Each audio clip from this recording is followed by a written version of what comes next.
Shalom à tous. Permettez-moi de vous parler humblement avec mon cœur. En m'appuyant sur le livre le plus sacré de ma vie. Grâce à ce livre, ma vie a connu un changement radical. Je t'aime, Seigneur. Concernant l'affaire de Mehdi, j'aimerais apporter des précisions très importantes. La première des choses que vous devez savoir, c'est que si je dois mourir dans ce dossier, je meurs. Le téléphone en main, j'ai déjà parlé avec toutes les autorités de notre pays. Il n'y a pas quelqu'un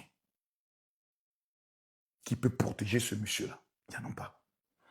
Il n'y a pas quelqu'un qui pourra amener ce monsieur-là à s'échapper de ses responsabilités. Nous avons affaire au plus grand criminel de l'histoire de notre pays dans les violences faites aux femmes. Dégradation de l'image de la femme dans ses chansons. Confession à NCI.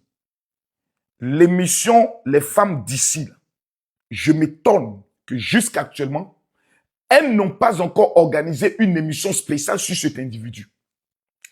Je m'étonne que nos plateaux de télé, la RTI, NCI, Live TV, n'ont pas encore ouvert une enquête, entendu certaines victimes sur l'histoire qui est la plus grosse histoire criminelle, où il y a des V, où il y a des intimidations, où il y a des séquestrations, où il y a pratiquement des enlèvements.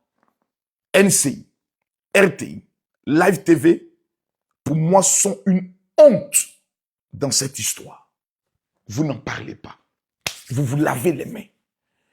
Quand vous voyez près de 40 000 personnes se rassembler sur les réseaux sociaux pour un dossier, le minimum, ce serait d'organiser une émission afin que ces acteurs qui sont dans ce combat puissent venir expliquer à l'opinion nationale de quoi il s'agit. Ce sont nos filles, ce sont nos mamans, ce sont nos sœurs qui ont été traquées dans leur inbox par un pervers narcissique, qui ont été ramenées chez eux. Des serpents ont été mis sur elles, des chiens ont été lâchés. Et elles ont été vues à plusieurs reprises. Se taire serait un acte de trahison des plus sanguinaires de l'histoire de notre pays. J'ai mené des combats qui auraient pu emporter ma vie. Des combats contre certains pays, des combats pour mon pays. Et chaque matin, quand je me lève, c'est avec cette même colère et cette même rage que je me lève. Pour vous dire, je préfère être seul. C'est-à-dire, même si tout le monde, même si vous-même, les abonnés, vous me dites, Marco, ce combat-là, nous, on le laisse. J'aimerais vous rassurer que je n'ai même pas besoin de vous pour ce combat-là. L'animal, il va payer au prix fort. Si nous apprenons, après enquête, que l'animal a fui de la Côte d'Ivoire, il ne faudrait pas que cet animal pense qu'il est dans une victoire. C'est nous qui sommes dans une victoire. Par notre communication, par notre détermination, nous avons été capables de faire fuir le plus grand criminel de notre pays. Et le pays où il va y aller, il sera traqué comme un animal. Il va vivre ce qu'on appelle le calvaire. J'aimerais demander à tous les influenceurs de ne pas perdre la concentration. On nous parle d'un docteur qui pique des femmes après qu'il est veillé. On nous parle d'un artiste qui va. Ça, c'est ce qu'on appelle de la distraction. On va étape par étape. Cet homme s'est présenté comme étant un coach sur les réseaux. en développement personnel des femmes. Il a utilisé sa position stratégique en vue d'entrer dans l'intimité de certaines filles allant de 16 ans. Donc, il y a des mineurs. Donc, on n'est plus dans un jeu. J'aimerais que le ministre de la Justice de notre pays, j'aimerais qu'on lui envoie ma vidéo. Monsieur le ministre, je meurs pour ça là. Ça là, on meurt pour ça. Les mandats d'arrêt seront émis. Les avis de recherche seront faits. L'État de Côte d'Ivoire va nous démontrer dans cette affaire que ceux-là, ils ont été établis pour notre protection. Les amis de ce monsieur seront interpellés. Les parents de ce monsieur seront mis en garde à vue pour être entendus. Il ne faut même pas qu'il y ait un sentiment de pitié. Revenons maintenant sur la fameuse vidéo qui a créé beaucoup de débats hier. Il faut qu'on soit clair. Rien que cette vidéo est la preuve que tous les témoignages des filles est totalement vrai. Cette vidéo n'est pas un clip. Ce n'est pas un tournage. C'est l'émanation d'une agression, d'une séquestration. La fille qui est à l'intérieur de la vidéo, j'ai parlé avec elle. Elle me dit, voici son récit. Mon général, à 16 ans, cet homme est rentré en contact avec moi et il commençait à parler avec moi. Et il me dit, je souhaiterais t'inviter. Pour cela, passe chez moi.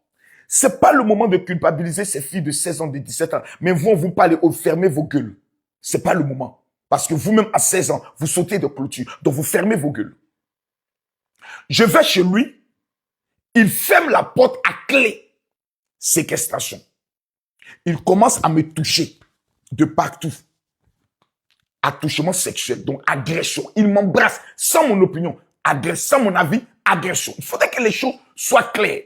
Cette jeune fille, elle sera interpellée par la police. On n'a même pas besoin qu'elle... C'est une vidéo. Elle va venir répondre les conditions de cette vidéo. Donc, qu'elle porte plainte ou qu'elle porte pas plainte, la police va la convoquer parce qu'on a son numéro de téléphone. Et elle ne peut pas dire à la police, je ne viens pas. Si elle ne vient pas, il sera interpellé. Ensuite, elle dit au monsieur, je vais sortir. Il dit, tu ne sors pas. Appelle une de tes amies, parce que moi aussi, je suis un acteur. On va faire un prank. La fille est en otage, elle obéit à tout ce que son ravisseur dit. Elle appelle une de ses amies, son amie arrive, c'est lui qui va la chercher. Elle arrive. Dès qu'elle arrive, elle n'est au courant de rien. Elle-même aussi, elle ne sait pas quel est le scénario d'un prank qu'on va faire autre. Déshabillez-vous. Dépêchez-vous. Les filles, regardez le visage des filles, apeurées, qui tremblent, qui se disent, on est dans quoi? Et après, elle dit, oh, vous avez été piégé. C'est pas un piège.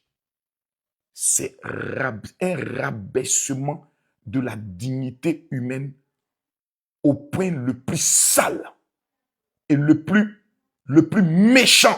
Donc, il n'y aura pas de pitié dans cette histoire. C'est pas le moment de se diviser. Telle personne n'est pas vraie. Telle personne le protège. Telle personne, est-ce qu'il est légitime? J'ai même entendu des personnes qui disent, pourquoi Hassan Hayek, qui est d'origine libanaise, est-ce qu'il a la légitimité et autres? Vous savez, vous êtes ridicule et vous êtes stupide. Dans ce combat, j'ai pas besoin d'Hassan Hayek, j'ai pas besoin de quelqu'un. J'ai dit, seul je mène ce combat, je gagne. J'ai les moyens, j'ai les contacts, je connais la procédure. J'ai même proposé à Chance, je lui ai donné le numéro de mon avocat avant même que le ministère de la Femme et de trucs nous informe qu'ils avaient déjà créé un truc. Je suis prêt. Même financièrement parlant, je suis prêt. Gassi, on ne le laisse pas. Pas parce qu'il a contacté ma fille, ça encore c'est un élément de plus qui m'amène à dire ce gars-là. Même si on doit engager des détectives privés pour l'autre, on va le prendre. Je dis, où qu'il soit sur la terre, il sera pris. Mais vous, le problème, qui est l'opinion publique, vous êtes beaucoup distrait dans les émotions. Vous savez, sur les réseaux sociaux, on a beaucoup d'ennemis. Et ces gens aiment souvent utiliser des opportunités. Ah oui, telle personne, il n'est pas tout. En fait, eux-mêmes, ils veulent distraire le dossier. Nous sommes en face du plus grand criminel contre les femmes de notre époque et de notre pays. Il a commencé à sévir depuis 2012. Nous savons des milliers et des milliers de victimes. Certaines femmes sont tombées amoureuses de lui. Il les a pris 23 millions. Certaines ont été abusées. Jusqu'à aujourd'hui, certaines personnes pensent qu'elles étaient dans une vraie relation, mais elles ne peuvent plus sortir parce qu'elles étaient consentantes. Quand elles découvrent désormais les autres victimes, elles se disent « je me suis fait avoir ». Combien peut-être ont été contaminés d'une maladie sexuellement transmissible? Cet individu, je l'ai bloqué. Je n'ai pas à échanger avec un pervers narcissique, un destructeur de vie. C'est mon opinion. Tout en respectant les opinions des autres. Mais ce combat, je vous parle avec le calme le plus tranquille. Ce n'est pas un combat de venir crier sur les réseaux. C'est un combat de procédure. L'État de Côte d'Ivoire, depuis hier, a déjà saisi la police criminelle qui a déjà commencé ses investigations. Numéro 1. 2. Les victimes seront entendues, même si on a 3, même si on a 4. Oh non, il y a plusieurs femmes qui ont parlé, on a dit elles sont plus de 500, mais finalement on n'a eu que 20 femmes. Même si on n'a que 2 femmes qui ont eu le courage de venir se présenter, la vidéo seulement serait un élément assez plausible encore pour aller jusqu'au bout. Qu'est-ce qu'on fait? On finit avec les plaintes des filles aujourd'hui. Et ensuite, nous tous, nous allons faire une vidéo dans laquelle nous allons appeler le monde entier à retrouver ce monsieur. Même si vous avez un compte de 10 000 personnes, vous avez un compte de 5 000, vous avez un compte de 3 000, nous allons faire une affiche, nous allons vous la donner et vous allez prendre le soin de traquer cet individu. Nous allons lancer ce qu'on appelle la traque la plus importante de l'histoire de notre génération, à partir des réseaux sociaux, à partir de TikTok, à partir d'Instagram. Et je supplie tous les influenceurs du monde entier, du Cameroun, du Congo, du Ghana, que ce soit les anglophones, ceux qui parlent l'anglais, tout le monde. Recherchons ce monsieur afin qu'il réponde de ses actes. Interpol va prendre ses responsabilités. Nous n'allons pas laisser ce monsieur. Il va payer ce qu'il a fait à nos femmes, à nos filles, à nos sœurs, à nos mamans. Que Dieu vous bénisse.